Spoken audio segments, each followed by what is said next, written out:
Welcome to the online session of Tales for Children of Badalona's network of libraries. On this occasion, we'll tell the tale of The Little Prince by Antoine de Saint-Exupéry, a classical tale about the world seen through the eyes of a child.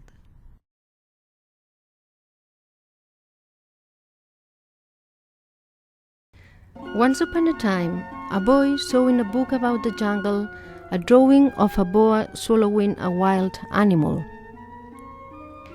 Once he grew into an adult, he decided to embark upon his own adventures. He became a pilot. Nevertheless, this decision was not giving him joy. He once again thought, if I were a little prince, I would be very happy. Once he became a little prince, he wanted to live in a world for children, where what is essential is invisible to the eyes. A world in which a simple drawing of a hat may represent a boa swallowing an elephant. On the planet of the Little Prince, there were some dangerous baobabs. In case their roots grew, the planet would explode. That was why the Little Prince searched every day for new roots to take out, and so it was that he would protect his little planet. But it was hard work. He would need some help. He would need good friends. Who would that be?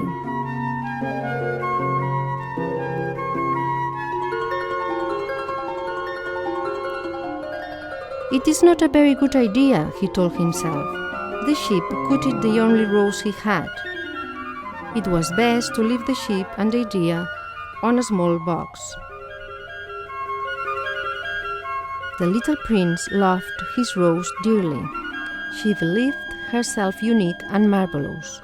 She was coquette and vain. The little prince lived on a little planet, little as a small box. This planet had only been seen through the telescope of a Turkish astronomer, who, on fixing the little prince, became very happy. But in order to show his magnificent discovery, they asked him to dress in a very formal outfit. One day the little prince was feeling blue because he lived on this planet by himself. Then he decided to take a trip in search of new friends. Before parting, he said goodbye to his flower and watered her. Moreover, he twined swept the active volcanoes as tall as bushes. Ultimately, the day of the great voyage came by. He latched onto a flight of migrating birds to make his escape. The first planet was home to a king robed in purple and ermine.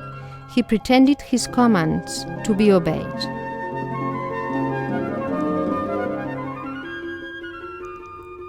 The second planet was inhabited by a show-off.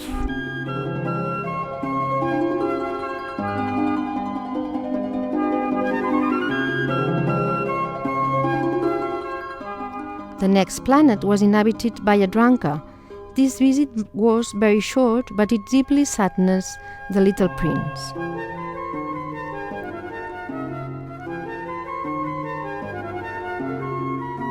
The fourth planet belonged to the businessman. This man was so absorbed that he did not even look up on the arrival of the little prince. The fifth planet was very odd. It was the smallest of them all. There was just enough room for a lamppost and a lamplighter.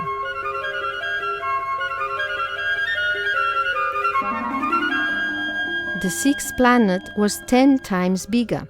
It was inhabited by an elderly gentleman who wrote huge books of numbers.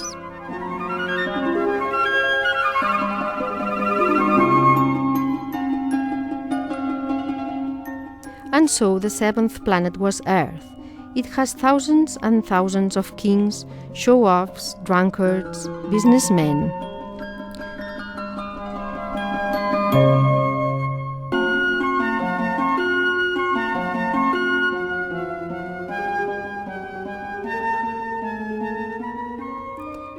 Once he reached the earth, the little prince saw a moon-colored snake wriggle in the sand. "You are such a curious beast." The little prince crossed the desert and met only a plant. "Where are all the people?" the little prince inquired politely. "You never know where to find them. The wind blows them about. They don't have roots, which causes them a lot of problems," said the flower. The little prince climbed to the peak of a high mountain. "I'll be able to see the whole planet at once and all the people." But he could see nothing except more jagged, rocky peaks. At last, having trudged for ages across sand, the little prince was standing in front of a garden full of roses in bloom. The little prince gazed at them and felt very unhappy. They all looked like the flower. His flower had told him that she was the only one of her kind in the whole universe. That was when the fox appeared. "Come and play with me," invited the fox. "I want to be friends with you. I want to tame you. To me, you'll be absolutely unique." "I'm beginning to see," said the little prince. The little prince happened upon a well. He drank the water. This water was much more than mere nourishment. Next to the well, there was a crumbling ancient stone wall. He glanced down to the foot of the wall, and there, rearing towards the little prince, was a treacherous snake that wouldn't let him go. And so, after so many adventures, the little prince went back to his planet.